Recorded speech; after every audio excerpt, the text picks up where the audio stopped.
عبادت ہو تو ایسی ہو،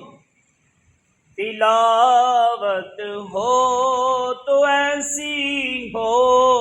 سرے شبیر تو نیزے پہ بھی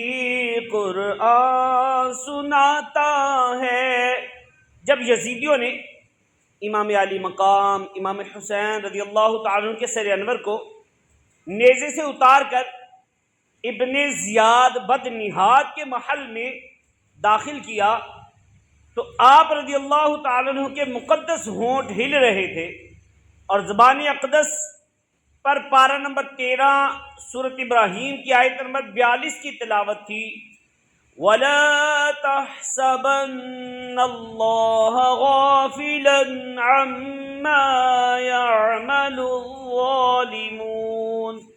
اور ہرگز اللہ کو بے خبر نہ جاننا ظالموں کے کام سے۔ عبادت ہو